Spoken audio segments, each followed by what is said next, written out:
a night to see when a homie's Joel Ashton, Aaron on the beat, it's the CON. I ain't gonna play around, steady trying to think of a place we could take it now, take it real slow, trying to be respectful too.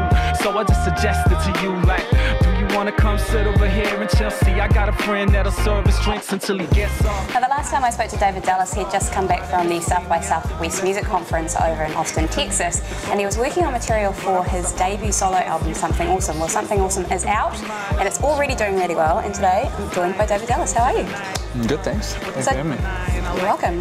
Tell us a wee bit about some of the successes you've had from this album in like the space of a week. It's #1 on iTunes. That's pretty awesome.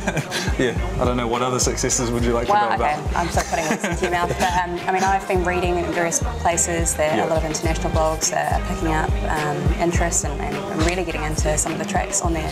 Yeah, no, it's been really good, like, because we, my manager actually started to, like, leak out certain songs to a few key people, like American hip-hop sites and stuff, and yeah, fortunately, you know, because they get sent a whole lot of music all the time, so I wasn't necessarily thinking that they'd think anything of it, but fortunately they picked up on it and thought it was really cool and started writing it up, so it's good. Is it a matter of like pressing the right buttons with the right people? I mean, that can happen, like with Indulge Me, that sort of happened, like that got up on a whole bunch of US hip hop websites which kind of put us on the radar so that we could actually start sending stuff off the album, but that was kind of a fluke. That was just a kid who liked the Indulge Me video from New Zealand just sent it to like a big US hip hop website and it got put up. Back home in Aotearoa, your sound appeals to you know, a much wider audience than just hip hop heads. Yeah. Is the same kind of thing translating overseas as well? I'm not too sure. Like as far as the people that we're sending it to, I've targeted like pretty much just hip hop websites, because that's where I feel like my core audience is, and that's where I kind of want to fit in, you know, internationally. Especially making this album, I totally was like, I'm just going to try and make like a good rap record. And fortunately, like, you know, like things like Indulge Me, people that I wouldn't have even thought would like that song picked up on it, you know, so it was really strange, but it's cool.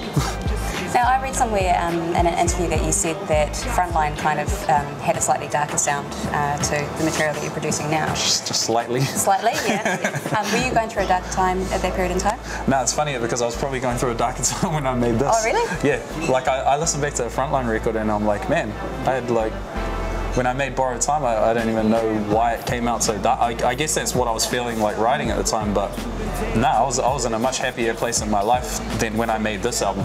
Yeah, because even though some of the content on this record is dark, like some of the topics aren't the happiest topics, I still tried to make happy songs that would make people feel positive and put people in a good mood, you know. The production is all quite upbeat and it all kind of feels good and soulful and sunny and warm and stuff. But you know, some of the lyrics, I'm not necessarily talking about the happiest thing in the world, you know. So now that Something Awesome is out, have you cheered up?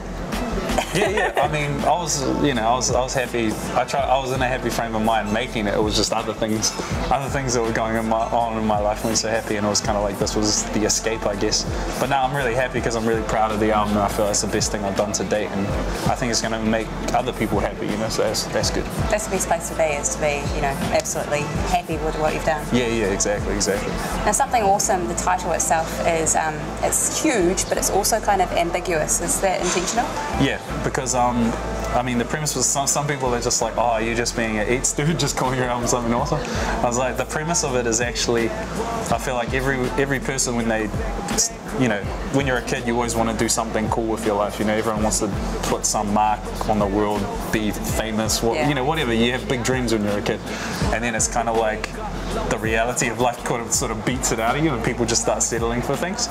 But the thing is, as a kid, you want to do something, but you don't necessarily know what it is, and that's the premise of the album. Like, I was like, everyone wants to do something awesome, but it could be anything, and this is what I wanted to do. I wanted to make an album. So if you were to, I don't know, qualify that statement a little bit more and tell us what your Something Awesome was when you were a bit younger, what would it be? What would it be? I liked the idea of being a musician, but I never thought I was going to do it. Never. Was there anyone in music that you particularly looked up to? Yeah, who didn't I look up to? When I was a kid, Snoop was my favourite rapper, and then Mobb Deep was probably my favourite group, and nowadays it's pretty much the same dudes. I still like all the same dudes like Jay, Eminem, Nas, the usual names. I mean, nowadays, you know, it could be pretty common before we know it that we hear your song back to back with a Snoop song and a Mobb Deep song and a club in New York or something. I mean, you're reaching out to DJs as well. You're doing well on the whitelabel.net. Yeah, that's cool, man. That's really cool.